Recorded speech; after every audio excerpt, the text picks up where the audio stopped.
that, we are back for another episode of the Cozy Corner of Cinema, episode number 160, being recorded on Thursday, April 24th, 2025 at 7:02 p.m. Of course, gotta have the hot cup of coffee here to bookend the episode, although it's already been drank quite a bit. It's probably about halfway right now, and it is a bit on the bridge between hot and warm. So to get an idea what that feels like. There's still some steam coming off of it, so I'm sure the center is probably warmer than the surface. But anyways, here we are. We're continuing to do the work. We're continuing to work on our dreams and our goals to lead a fulfilling and focused life so that when the Grim Reaper comes for us, we can say we did what we needed to do, whatever it is that might be. Um, and there's also just so many films to watch. I mean, that's the thing, you know. It's you're never going to be able to get through them all, but as long as you're focused and vigilant on getting these films in and working on your own craft or whatever it is you want to do with your daily life, then it will be worth it because we'll never get to it all, but we can do what we can in the time that we have. And that is just so great. Every day is such a blessing to wake up and the potentiality of the day ahead of us. Whether you're working, you work during the day or you work during the night, or maybe you work weekends or weekdays or anything of the sort. Every time you wake up, the joy, the surprise that is out there to kind of lead us into the next moment is such a thrill, and that doesn't mean you'll be happy and jolly every second, every day. We all have our own individual problems that we have to face, whatever that might be, financially, internally, externally, whatever it is. Man, we all have our own unique lives, and we cannot be compared to one another. But we will face these issues head on. We will not put them off to the side and let them fester and linger until it becomes something out of Akira. If you remember the monster in that film, we're gonna face it head on, man. We're gonna face our dreams head on. We're not gonna be talking about ambiguities, dancing around the problem or the core, or saying you're gonna do something tomorrow, or you're gonna work on your novel tomorrow, you're going to learn an instrument tomorrow, you're going to learn a trade tomorrow, you got to fix something in your house, and I can do it tomorrow and do it today. We're going to be focused, we're going to get it done. It's going to be great. It's going to lead us one step closer, man, to fulfilling the life that we want to live. Another sip of this coffee here. My once I start talking, that's when my throat starts getting dry again, no matter how much coffee that I have. How much water that I have too, it's just sort of like you're talking to the microphone for 30 minutes at a time. You got to have the occasional break to get some liquids in you. I can imagine you're like a radio host or something like that. You're talking for hours and hours, but I guess you also have, songs to play if you're one of the radio stations that are just introducing a new song. That's like, hey, welcome to KRX 55. We got a brand new song by Joe and the Schmoes. Here it is. And then you press that button and you're like, boy, I need some water, man. I can't be talking while Joe and the Schmoes are playing. This is ridiculous. But hey, man, we're back. Here we are. It's funny. I was right before. Well, that's not correct. Before I started recording this, a couple hours ago, I was finishing up Mondo Carne 2. Because I was like, man, I haven't seen Mondo Carne 2, and there's not much I want to really even talk about the film. I just wanted to mention that because it's just something I immediately watched. Came out a couple of years after the first Mondo Carne. I think the first one was 1960 or 61, also known as A Dog's Life. I think it's the translation of the title. 62, I'm sorry. I've talked about Mondo Carne in the show before. Directed by Giulio, I can't say that name, Jacopetti and Franco Prosperi, also Paolo Cavara. And Mondo Carne 2, to my knowledge, is unused footage from the first one and also alternate footage. It's not quite as out there, no pun intended, as the first one. I think they're kind of banking on the sensation of the first, of still that kind of idea of of these cameras going to these foreign parts of the world and seeing something unique and bizarre that you can't see anywhere else at that point. You got to go to the cinema and you got to go see these crazy rituals and these bizarre kind of settings that people are in and the lifestyles they live. And it's funny watching this film, man, because I'm just thinking back to I forgot when it was. I might butcher in this story, but I remember I got a tape a little while ago. I forgot what it was. I think it was Death in Focus, or because all these shockumentary Mondo movies, they all have like similar titles. It's all Faces of Death or Faces of Dying or uh, what the, oh, it's gonna bother now what that was. I had that VHS tape, and someone was saying that it was, yeah, that's what it was. It was Death in Focus. I think it was the first one. I think they made a second one too. And somebody was saying that it was just Mondo Carne 2, but with a different title, which makes me laugh. They're just repackaging the film at that point.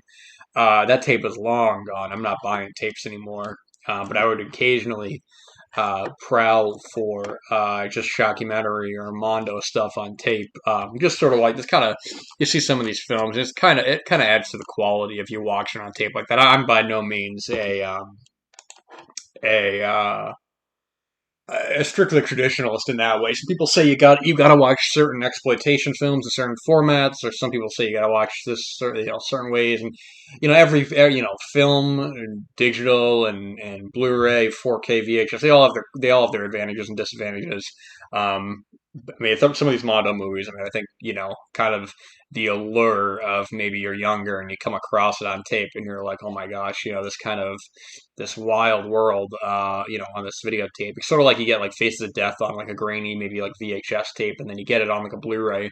Um, which whatever happened to that remake that was coming out? Somebody said, I think it was Bloody Disgusting that was saying that they were doing a remake of that, but it wasn't going to be a remake in the way where it's just like a shockumentary. It was like almost a meta sort of thing, and I thought that sounded kind of interesting, but I don't know whatever happened to it. I'd like to see. It'd be cool. They do something with that. I don't. I'm sure there's probably a lot of cool stuff you could do where maybe a dude maybe sees this like kind of shockumentary tape and I don't know. So there's a death on there that it's like, whoa, wait, I know that person they were missing. I don't know, something like that.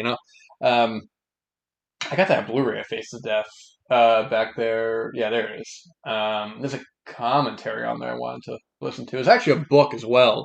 I think called The Real Faces of Death by one of the producers. Let me see. I think it's called My Face of Death or something like that, man. It's a short book. It's like, yeah, here it is. It was yeah, John Allen Schwartz who wrote it. My Faces of Death, a Deadly Memoir: The Truth Behind the Making of an American Cult Classic. Yeah, I want to read this book, man, but it's like 674 pages. So I mean, you can read that in an afternoon, man. Um, but there's also what I always talk about for any kind of talk about Mondo films or shockumentaries.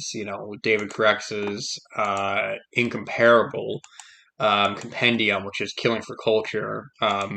Any of the versions, but I think the at the time of this recording, the most the newest version from Killing for Culture from Edison to ISIS is just one of the strongest books you'll ever read. It's just truly one of these books you just can't put down. It is so well researched, and there's just so much information in there that I mean, if you're even remotely interested in this, that's almost like kind of the Bible for this sort of subculture of movies, Yeah, I know, Mondo Carne too. Yeah, you watch it, and it's like a lot of these Mondo movies that you watch, where it's like, we found this, we were able to get our cameras into the secret underground satanic ritual, and it's like a couple dudes in like, in like the small room. The guy like, he's like ridiculous like costumes, and they're like, oh, and now we're going to do a satanic ritual, and you're just like, well, how the hell are you getting edits in between the footage, man? I thought I should be sneaking these cameras in, and also it's like you're sneaking these cameras in, man. It's like it's the '80s. You can't just. It's not like now you get like a telephone out, and it's like okay, you can sneak footage. You get like a little like they have like ways to like hide cameras on like hats or buttons or anything like that. No, man, you're not sneaking in one of these things. I think it'd be funny if someone did something like that where they did they did like a parody of these kind of movies, and they were like, oh, we select this cameras and it's all like this beautiful, IMAX kind of camera, like ridiculous kind of quality. Um, there was that '80s movie with some of the people, with some of the cast from SNL, which I'm blanking on the name of. That was like a Mondo sort of parody, but apparently it's pretty bad. But maybe that'll be watched for context's sake. Who knows? But no, it's always interesting to kind of talk about these movies. I mean, it's sort of like the names are so alluring and the posters, and then you actually get to the film, and you're just like, it's a lot of padding. It's a lot of, when you watch it then, it's like, oh boy, parts of the world they've never seen before. You get some naked girls.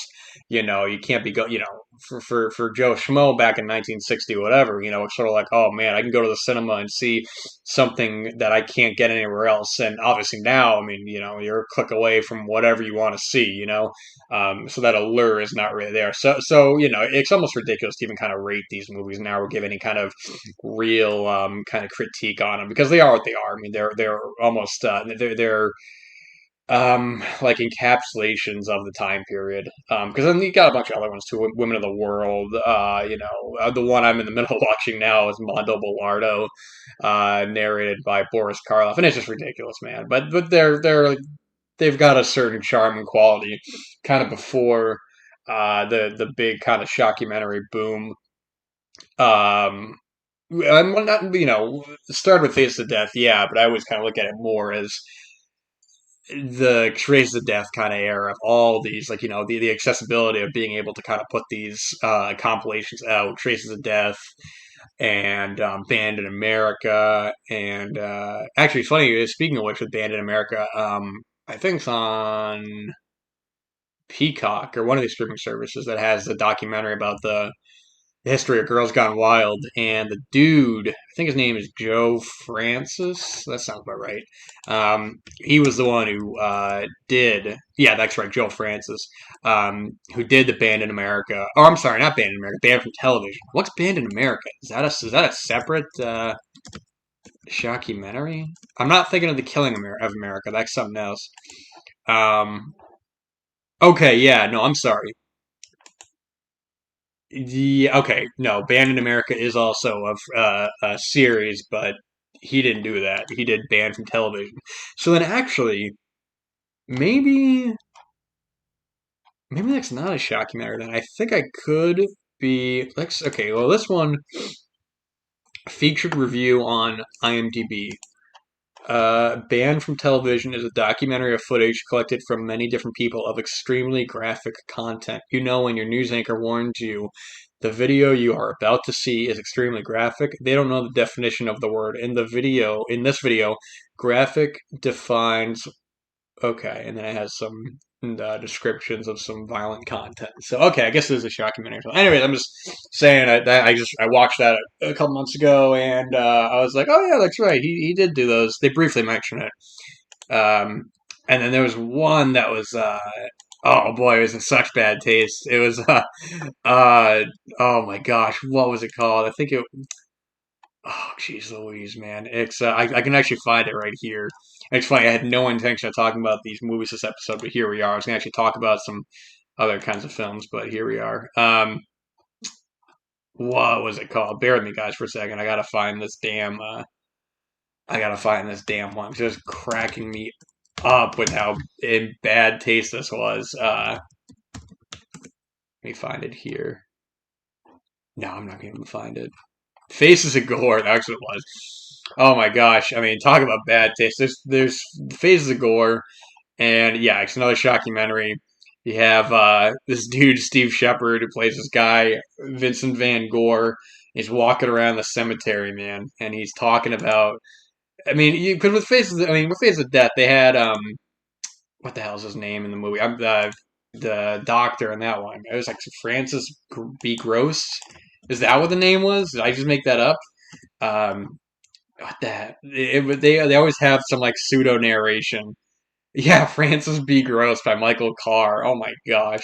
They always have some like sometimes they'll try to have some like narration or they'll try to have some like kind of educational part where he talks about, well, after death we don't really know what happens. But man, in Faces of Gore, it's these ridiculous scenes. Like walking around the cemetery, and he's like, well, what you're about to see is gonna make your blood churn, and then you have the dude Todd Tierland is narrating this real footage, and he's making these horrible jokes. I mean, in bad taste doesn't even begin to, it doesn't even begin to kind of describe it. But I think the fact of the matter is that you don't know what you're churning out more, this horrible footage, these terrible jokes, or the terrible jokes, man. And at the end of the movie, you're like, well, we're going to compare it to a big Hollywood budgeted contemporary horror movie, and they play one of his movies, The Necrophiles, and it's like, brother, what are you talking about? Big Hollywood movie? This ain't a big Hollywood movie. I think actually in that book, in the book Counter Culture as well, they actually talked to Todd Tierland. I don't know how to say that last name. It's Tjersland. I don't know how to say that. And he says he has regrets over Faces of Gore. He says he only did it for the money at the time to kind of cash in on the market, which ironically, became one of the most, I think, notable, kind of shockumentaries at that point. Some people who are their knowledge, we've seen a whole bunch of them. They've seen, like Shocking Asia and all those. I'm talking about the shockumentaries. I'm not talking about like the crazy mixtapes that would come out later. Um, but people can talk about like experts, people who are like experts on what footage is in there and what isn't. People always talk about how Faces of Gore is like a crazy one. They made two of them actually, and I don't even know if I've seen the second one. I mean, total just curiosity. I'm not seeking these out, now. It's more just kind of like, you hear about it for years, and then it's like, I like see what this is, and it's sort of like, well, you know what it is, but it's just still kind of like that itch to kind of be like, well, now I can say that I've seen it. Um, but yeah, I mean, like a lot of those you can find basically anywhere. I mean, and then now, it's like the past, what is it, 2025, past like 15 years or so. Now you get like mixtapes, and then that's the whole other era. That's just people ripping stuff offline or online, I should say. And you don't have to distribute them anymore. You just put them online, or you can maybe make a couple discs or something like that if you really want to. But it's just a whole different kind of market now. I don't really keep up with any of that stuff. This is all just kind of general knowledge that I gained, of just being interested in these types of sort of more subversive kind of documentaries, I suppose. I mean, the horror films, sure, but documentaries, because I mean, it is all it's meant to be like that, whether or not they're using real footage or not. It's sort of like they're marketed as documentaries, but it's not like they're actually trying to teach you anything. You're not learning about, there's no like context to this footage. It's just it's just reels of footage, and you get Trace of Death, and they're playing death metal music, and it's just sort of like, all right, um, they're curiosity pieces. That's what they are. They're it's like, it's like on demand. You guys, you have like charter or something. It's like on demand. We get a limited amount of movies here, and they're gonna refresh every month, and you get some more movies. It's sort of like now you got streaming, so you can basically watch whatever you want. But for the time, it's like, whoa, now especially with like internet, on your laptop or your computer or anything like that, you can go to any site and watch anything. And you could back then too, but I'm talking about the accessibility of it too. It's much easier to kind of put on back then in 2005, 2006, put on like, an on-demand channel rather than it is, trying to get a movie off of a questionable website. It's sort of like you can only imagine the ratio of people who are just more willing to find something on, an on-demand service rather than trying to go through some questionable websites to find, just some random movie or something. It's just not going to happen unless you're looking for something specific. But yeah, wow, that kind of took up most of the episode. Good lord. Okay, well, anyways, I definitely didn't mean to talk about that for that long. So let's go into something else here, man. We talked all about that. You know what? Let's talk about we'll get a bit more in depth on some other films next time. Let's talk about a couple of films, two films, 1974. We'll talk about The Teacher, and we're going to talk about Teenage Hitchhikers. Boy, oh boy, it's two different kinds of films. They're both kind of crime films in a way. I mean, Well, let's talk about the teacher first, man. 1974. We have this film directed by Howard Avedis, Avedis. It stars Angel Tompkins, Jay North, and the other fella. What the hell's his name? Anthony James. He's got a menacing IMDb photo. Goodness gracious. But yeah, I have a weird kind of relationship with this film. Also, I got to say up front, the poster is hilarious. They sure know how to market these movies. I mean, she's all right. I think they mentioned that she's a teacher, man. It's not like she's. I don't think there's a scene where she's at a school. I think they just say that she's a teacher. But this poster, they got her in a classroom. Got a whole bunch of boys standing behind her. She's looking at us. She's like, "Come on, you pervert! You know you're gonna buy a ticket for this." And you got that tagline: "She corrupted the youthful morality of an entire school. Her best lessons were taught after class." Oh my God, this hornball is banging all these kids. Well, no, that's not true at all. Actually, I don't even think she sets foot in a classroom in the film. And then these other people, I don't know who they are. I mean, it's a small cast. There's maybe 10 actors in the movie, and there's more actors in this poster than there are in the movie. It's ridiculous, man. But yeah, this kind of weird relationship I got with this film is back in 2007, maybe 2008, I don't know. Any of you guys remember those Welcome to the Grindhouse double feature DVDs? They had a lot of those, and it was all like double features, man.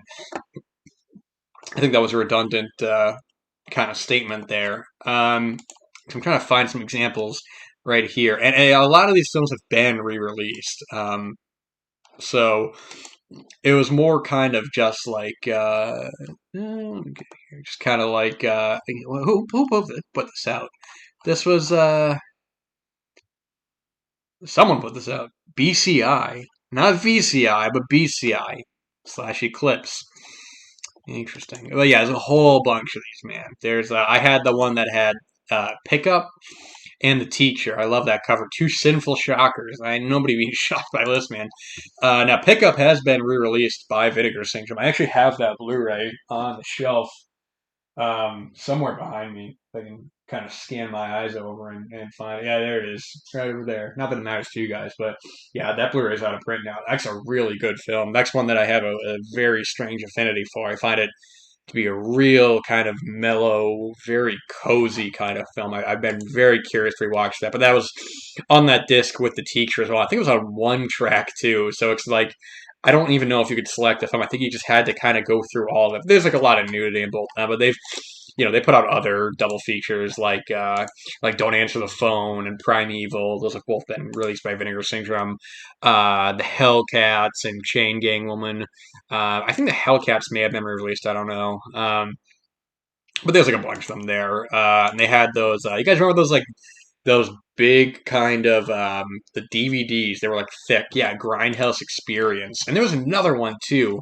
Well, there was a Grindhouse Experience 2 as well. And there was like 20 movies in there.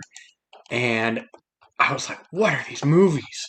Yeah, like what were some of these movies, man? I try to like, is there a list I can get here? Yeah, what are some of these? Yeah, okay. Well, it's not listing the movies. I'm curious to at least like kind of read some of these off, just to see if I can find some of these. Like how this episode is me trying to. It's another episode. I'm trying to find movies that I could have looked up beforehand if I knew I was going to be talking about it, I suppose. Yeah, what is this? It's let me know if you've heard of any of these movies. Blazing Magnum, Three Men to Kill, Mr. Deathman, Slavers, Striker, Atlantis Interceptors, Carthage in Flames, uh, Coriolanus, not Coriolanus, but Coriolanus, Dirty 2, Renegade, Highway Racer, Shark Hunter, Deadly Jaws, Double Seven, no, 077, Mission Bloody Mary, Her Majesty's Top Gun, Phenomenal and the Treasure of Tutankhamen, Three Avengers, Master Killers, Sinai Commandos, and Three Superman against Godfather. There's three Supermen against the Godfather. Well, I don't think the Godfather is going to win that one. Yeah, some of these movies, I'm like, what are these, man? What the hell was in volume one? Now I got me curious. That was in volume two, so I'm trying to zoom in here. Okay, damn man, I can't get one high quality image for this damn this damn cover, man. Later, I guess it doesn't really matter. But here I am trailing off again. I was talking about one thing, and here I am talking about this damn DVD. You can find it online, man. You can look it up for yourself. Yeah, the grindhouse experience, it's ridiculous, man. But yeah, no, the teacher, it's that affinity. Or I'm watching it now, and I'm like, man, I never. When I had that DVD, I think I just skimmed it back in the day. I'm not even skimming it for any like kind of nudity or anything like that. I think I just skimmed it on my old big ass computer that I'd run Nero Start Smart on. Or no, was it Nero? No, that was the antivirus software. Oh boy, what was it called? I could like see the image in my head. It was like a stage, and whatever, doesn't matter. But yeah, it was interesting finally watching the teacher. It's such a strange film because it's about 10 different things. It's a crime film. It's kind of like a softcore film. It's sort of like a hangout film. It's a seduction film. There's a couple different plots going on here, and they don't really all come together too well. But I do have to say, it's got a very strange, kind of relaxed quality that I can't really put my finger on. I say relaxed. I mean, there's still like stuff going on here, man. Um, but still, kind of these characters, they're hanging out. They're boning each other. They're getting nude. Angel Tompkins, she ain't teaching these guys anything, maybe about the ways of love, but they're not like going to her for some sort of like history lesson, man. I'm always thinking about that scene in like Bill and Ted. What are they outside the 7-Eleven, and they're like, man, when did the Roman Empire end, or something like that? Or, you know what I mean? But yeah, Jay North is in this from Dennis the Menace. Angel Tompkins, man, is a beautiful actress, man. I was talking last week about Barbara Boucher from Caliber 9. And Angel Tompkins kind of reminds me of her in a way. Not just that they're both blonde, but something about you put them side by side, and something about I don't know. I think they kind of just look similar. But Angel Tompkins hasn't really been in a whole lot, man. I mean, she's been in some films. She's been, I can like list some of the films here that I've seen her in, but I don't exactly remember her in. Uh, Oh, actually, she was in The Farmer. I think she's like the main girl in The Farmer. Yeah, you guys ever see The Farmer, 1977? That was lost for, well, it wasn't even lost. It was just unreleased for a while, and then it finally got released. And I think it's a cool film, man. Some people said they were disappointed after finally seeing it, but I thought it was cool. I got that Blu-ray from Code Red. Um, but she was in that. She was in Murphy's Law with Charles Bronson. She was in Alligator, a lot of TV, but Not of This Earth.